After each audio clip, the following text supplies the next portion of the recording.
10 secrets to live courageously. If you are endeavoring to live a courageous life, a prosperous life, a successful life, these 10 secrets are essential. No matter where you are, no matter who you are, whether you're starting a business, you're taking care of your family, you are looking for marriage and enrichment, these 10 secrets are essential. All right. So we're going to get right into it today. First secret is clarity. We need to be clear about what it is that we want. So I've been preaching this, time and time again. But if we don't know where we're going, it's very hard to hit the target. So clarity is of utmost is essential. One of the secrets that or challenges that a lot of people have that have come to me in coaching, they have said, well, I want to start a business. I want to do something to move forward, in addition to my day job, but they don't really know what it is that they want to do. And they say, okay, Arlene, help me to get to that next level. So the secret is thus: be clear. If I am on a flight and I'm going on a plane from New York to LA or New York to Los Angeles, New York to San Francisco, it's essential that I know where I'm going. So the plane is off course much of the time. So there will be bumps and bruises and situations that come up. Life happens to all of us, but at least we know where we're going. So when there's a storm, the plane goes above, it flies above the storm so that the people on the flight don't get to feel much of the turbulence, right? But they eventually will come back on course and it will get to San Francisco, or the plane will get to Los Angeles. But can you imagine if we didn't know where we were going? The guy who climbed Mount Everest, he didn't just go out one day and say, hey, let me just climb this mountain, and oops, he happened upon the peak of the mountain. No, he planned it. Every great entrepreneur that I have encountered, including our lovely friend Bill Gates, he said that his goal was to have a computer on every desk. Prior to that goal, we didn't all have computers on our desks at all times. And then eventually he yielded quite a bit of funds and money as a result of his dream, his goal. But he had a goal. What's your goal? Take a breath. What is your ultimate goal? Is it merely where you are right now, or is there a big grand goal? And if it's a simple goal that you can just accomplish by yourself, I venture to say that's probably not it, guys. Okay? Remember that we're all here for a purpose and a plan and a reason, and that a whole lot of sperm had to compete for you to be here. And it's all in that book, 10 Secrets to Overcoming Fear, Getting Unstuck, and Living Our Best Life. That's where I'm getting these secrets from. The goal is to be clear, okay? Take a deep breath in through your nose, out through your mouth, and get clear about what it is that you want. And let's say you're not too clear about how to do it. Nobody is, okay? That's the secret. None of us really know how we're going to do it. Do you really think Bill Gates knew exactly how he was going to do it? The story goes that his mother was actually on the board of directors with a gentleman who worked at IBM. And so she dropped his name. He was competing with a group of other people in order to have this opportunity to work with IBM. And because of his mom speaking on his behalf, he was selected. Okay. And so it was random. He didn't know that was going to happen in order for him to be where he is today and all of the series of things that took place. So what's the secret? The secret is to have a plan. Do I want you to write it down? No, we'll get to that. Secret number one is to pick what it is. And then the second secret is visualization. And that is to ensure that you can see the plan, see the end from the beginning. So we don't know the how, we don't know the wheres and the why fors, but we know the end product, guys. We know where we want to end up. So we have to close our eyes, take a deep breath, and visualize it. See it. If we can't see it, then we can't believe it. If you can't see it in your mind's eye, guess what? It probably won't happen, so you don't need to worry about it. So we have to see it. When I was involved with politics and I wanted to win friends and influence people, I decided I wanted to work with the president of the United States. I wanted to go to DC. I wanted to work with even my local elected official. I was laughed at. I was told that I was having a vision of grandeur because I had this thought that I wanted to do this. Granted, I was a political science major, but I didn't know anybody in politics. I didn't have the bankroll behind me. And so it was stated that this was just a vision of grandeur. So what did I do? What worked? I closed my eyes. I prayed, because for some people, visualization is prayer, depending on what your religious belief is. For some people, it's meditation. And I'm not going to debate the specifics of what you want to call it, but the idea is that you're going inside and you're seeing it before it happens. So I saw it. I saw myself associating with these people, and eventually it happened. I went to a function. At the time, Mayor Bloomberg was the mayor when I was just starting out, and he came over to me. Now, some people say, well, there are a multiplicity of reasons why he may have come to me as opposed to other people. But I think, and I'm stating to you, and it's in the book, which they're showing you, the reason why is because I had already seen it. He was merely acting out what I had already seen, what I had already prayed for, what I had already envisioned, what I had already meditated on. Use your own phraseology. But we have to see something, okay? We got to visualize something so that we can manifest something.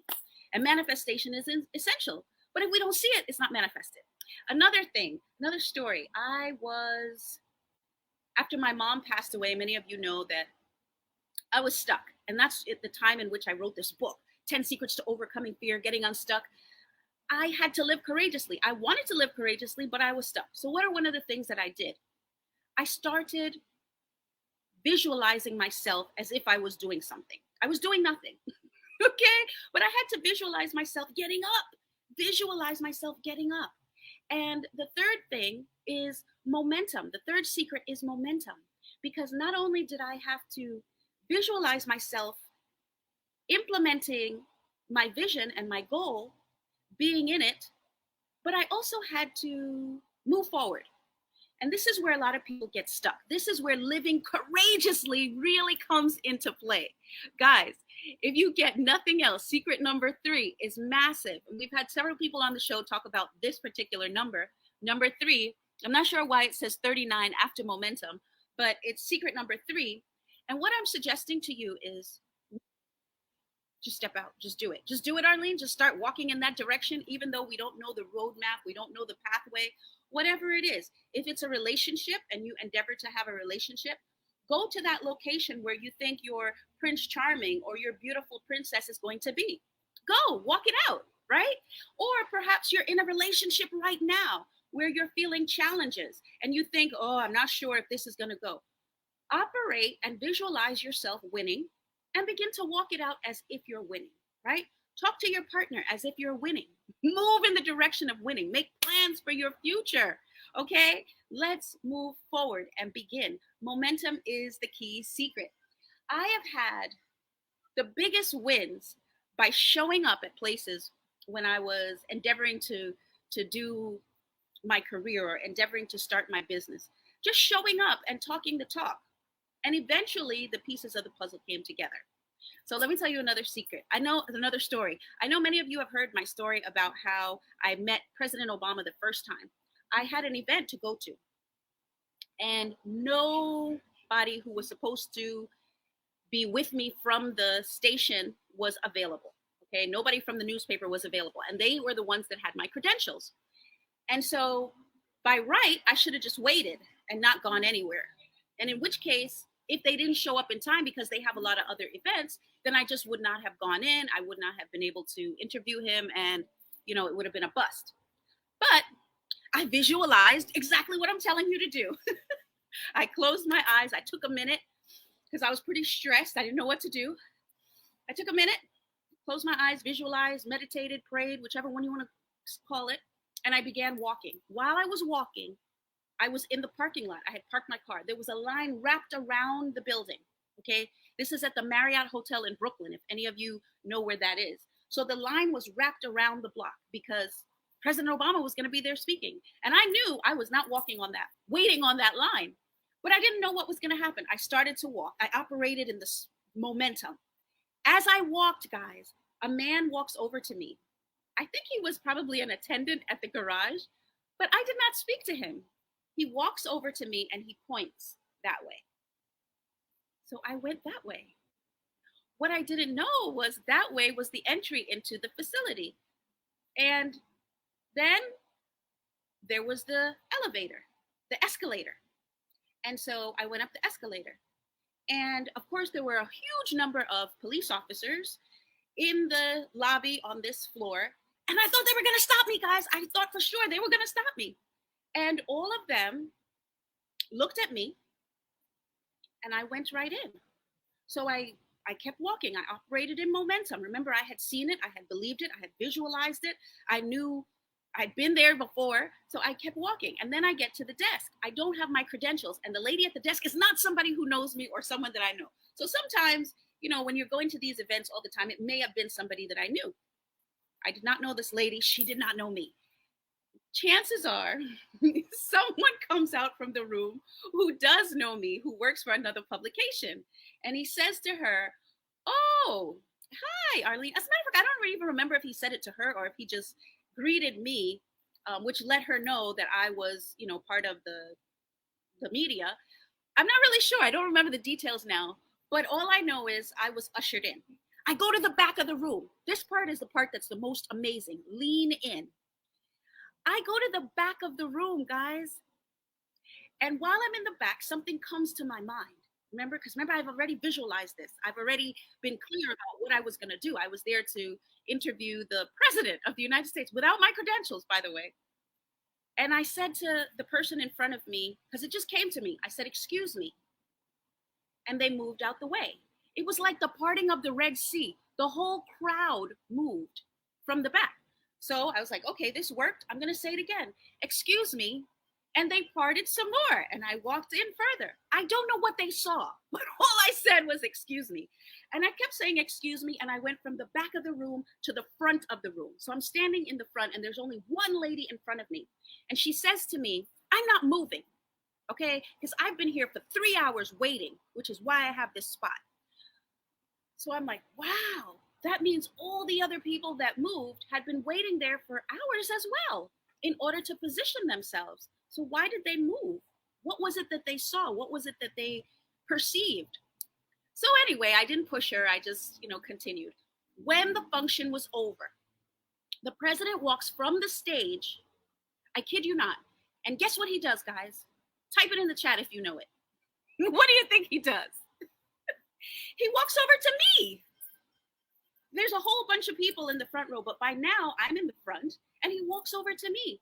So I hold his hand and I'm like, "Take the picture," because I'm like, nobody's going to believe that these principles that I am outlaying, that they just work so easily, that they work so smoothly. So I need proof, which is a picture that this is what happened.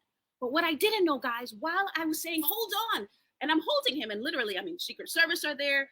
They don't really allow you to touch him like that, but I did. And I guess he was being kind because I guess he figured something must be going on. So I really wanted someone to take the picture. That evening, my friend calls me and she says, "Arlene, I saw you on TV, but you looked crazy." I was like, "No, of course I didn't really look crazy." She said, "Yeah, you look crazy. You kept shouting, 'Take the picture, take the picture.'" So what is my point? My point is that I was afraid that no one else was going to see this and no one else was going to believe the story.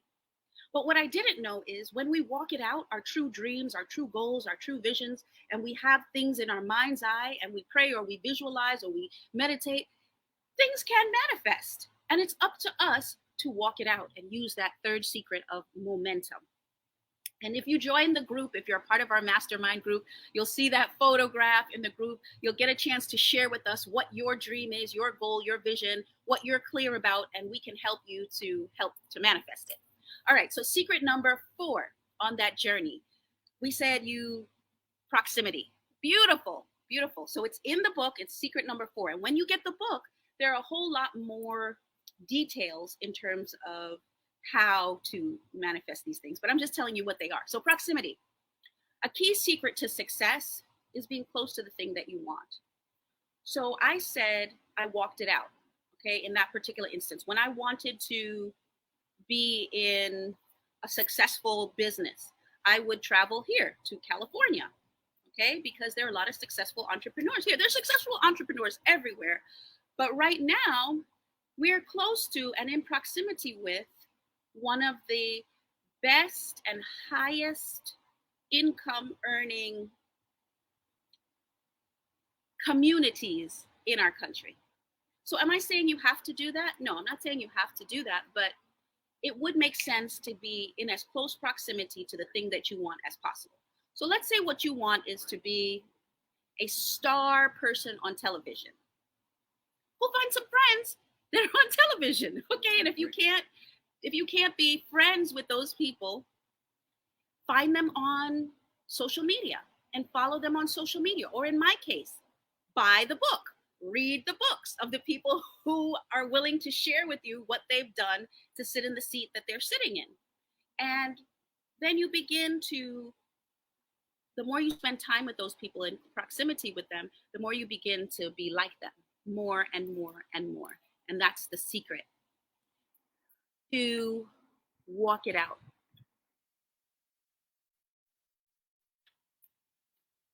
And so, what am I sharing? Secret number 5. We said proximity was number 4.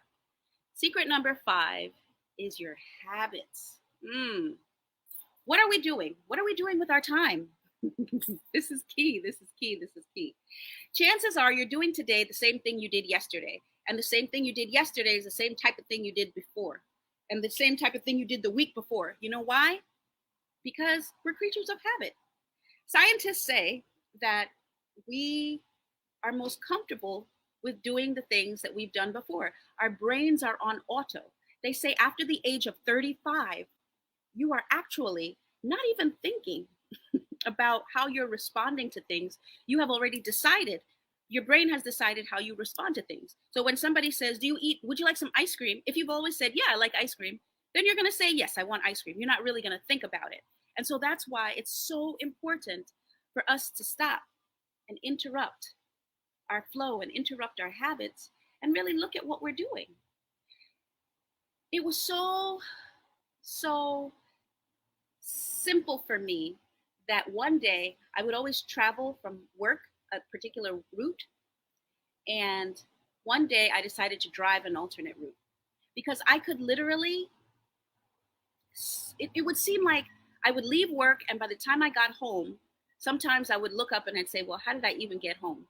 There are situations where they say that people have driven through streets and mowed down groups of people because they didn't, before they realized that they were actually mowing down the people, because they were so accustomed to driving that route and going that pathway that they didn't realize that today there was a festival and so the streets were full of people until they were mowing down a couple of blocks worth of people.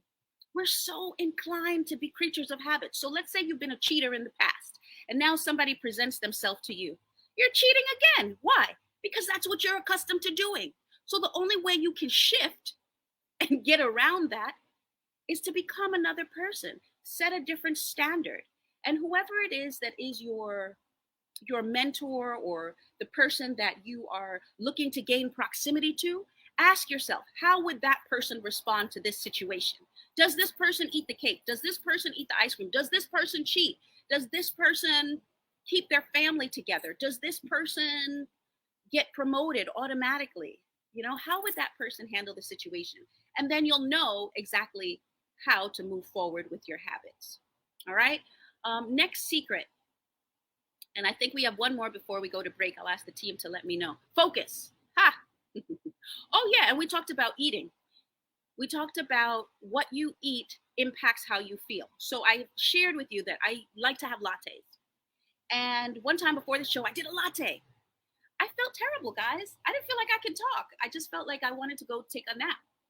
And it's because it did not work well for me. It doesn't invigorate me. It helps me to relax. Now, usually I'm very excited. So if I take a latte, I'll calm down and it makes sense. But what I'm suggesting to you is look at what you're eating and how you feel when you eat it, and then eat that thing in accordance with the way you want to feel. Become more conscious. Okay, step out of our comfort zones. Remember, we're shifting. We're becoming that new person. We're raising the standard to where we truly want to be. Because remember, if we do the same thing the same way that we've always done it, we're going to have the same result. And most of us, including me, we don't want the same result, right? Because we want to move forward. And by the way, there's no such thing as standing still. You're either moving forward or we're moving backwards. So I want you to move forward. I want to see you win. I want to see you successful. I want to see you empowered and doing the things that are going to allow you to get to where you truly want to go. So secret number 6, I think it was, is focus. What are we focused on? Are we focused on the goal? Are we focused on the dream? Are we focused on the vision? Is that what we're focused on, or are we focused on what we don't want to happen? Many of you drive, and when you look in the rear view mirror, it says, you know, the things behind you look closer than they really are. So sometimes we're worried, or you're worried. You're concerned about something that happened in the past, and you're thinking about that thing that happened in the past. Can that hinder what it truly is that you want in the future? Yes. So that relationship didn't work in the past. So she cheated in the past. She was unfaithful. Are you looking at that while you're looking at this new relationship? So the business didn't work in the past. Did you know that most people who have successful businesses have had businesses that have failed in the past? Yeah, a multiplicity of times. There's a guy who wrote Rich Dad, Poor Dad, Kiyosaki. And he says that he failed at numerous businesses before he actually sold millions of copies of his book, Rich Dad, Poor Dad.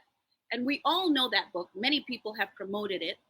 But do we promote the part that shows that he failed? Oprah Winfrey. Do we promote the part that says she got fired and she was told that she's not fit for television? Do we talk about that? No, not really. So what are you focused on? But she's not focused on that. She's focused on the future. All right. So I shared with you my challenges about how I've had multiplicity of things going on.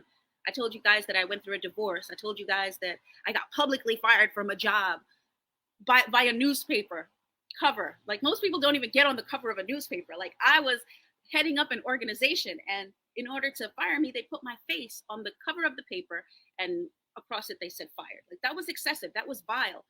I could sit and be stuck and focus on that, or I can begin to live courageously and move forward into the new areas that I'm in. That's why I wrote the book. If they hadn't done that, I probably wouldn't have this best-selling book that says Overcoming Fear and Living Courageously. I probably would not have done the business that I have now with coaching and training. I'd probably be doing something else, the same type of stuff I was doing in the past. So focus. What are you focused on? Whatever you focus on grows. Whatever you focus on grows. Next secret, because I know we're running out of time. Is it time for me to go to break? I think it's time for me to go to break, but I have 3 more secrets before we close out. So I'm gonna go to break, and then I'm gonna come back and give you the 3 last secrets really quickly. Okay, enjoy this break.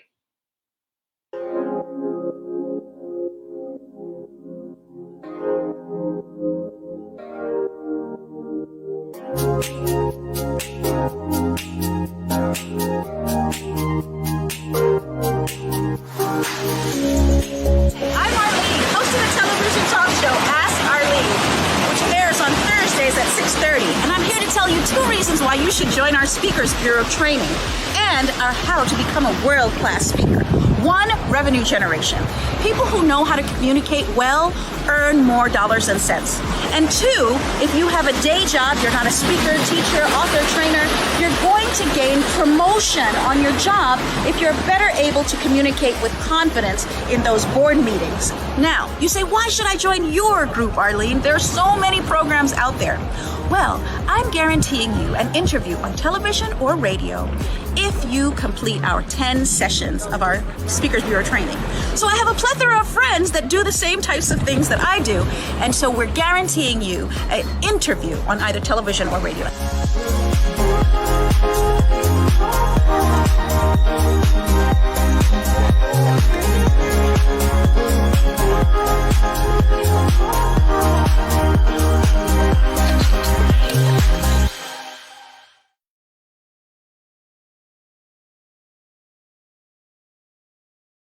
And welcome back. Okay, so we're on to our last 3 secrets. And the next secret that we're talking about is, I'm gonna ask the team to put it down there. We were talking about focus before. We were saying that whatever you focus on grows. Whatever it is that you want to go to the next level with, you must be looking at it, focused on it, talking about it. And the last one, secret number 7, it's not the last one, but secret number 7 is write the plan. So many people write the plan at the beginning, and they're worried about the writing, and they're worried about, they have books and books written about what they plan on doing, and they can talk to you about what they plan on. They're gonna do it, and they never actually do it. So my secret in terms of living courageously for you is to write about it afterwards. Okay, secret number 7. So you're already doing, you're moving, you're growing, you're finding the people who are going to fill in the blanks for you, fill in the gaps for you. And then based on that, now you have a better idea of what to write. Now you know what to write because now you have a better idea of the plan itself. So I'm talking to you. Yes, you. You're still here listening. Okay? And I'm telling you, you can have an extraordinary life. You can step out the box. You can be the one in your family to actually live that extraordinary life. Decide you're going to live somewhere else and move and do it, just like I have. There's nothing special about people who step out. The thing that's special about us is that we visualize it and we seek it out. So if I wasn't seeking what it is that I'm sitting in now, I probably would not have found it. Okay? So we said focus and we said write the plan. And now you have people in your sphere, whether you're reading their books or you're making contacts with them physically. So you have a better idea of what the plan should be. And then the next secret, secret number 8, is environment. Guys, this is key of all the secrets. And the secrets are in order of importance, by the way. There's a reason why clarity is number 1 and writing the plan is number 7. But now we're talking about environment. So did you know that 95% of the people who have successful businesses come from wealthy families? That's a key piece of the puzzle that we're missing. So we hear people talk a lot about how 90% of businesses fail within the first 7 years. But do they also share with us that those businesses who are successful because they're well-funded? They're well-funded. They come from families where mommy was a business owner, daddy was a business owner, maybe auntie, uncle, somebody in the lineage was a business owner, and so they were able to follow. People who have successful marriages, they come from families where there were successful marriages. Now, does that mean that if you didn't come from a family where there's a successful marriage that you can't? No, I'm just talking about in general.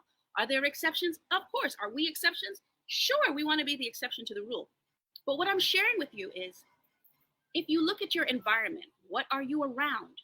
That's what we are going to manifest. Okay, so if you're around people like I was, I'll give you my own story. I was around a group of friends that were not married, right? And when my marriage broke up, I decided to be around this group of friends that weren't married. Why? Because they were just like me. So when I decided I wanted to be married, I had to find groups of friends that reflected what I wanted. So look at your environment, clean up your environment, and make sure that your environment reflects what you want. And the last one, I'm wrapping it up, it's over, is get a coach. Be persistent and go ahead. Number 10 is go ahead and get a coach. Thank you for spending the time with me. See you next week. Bye-bye. So I'ma always be good. Said I'ma always be good.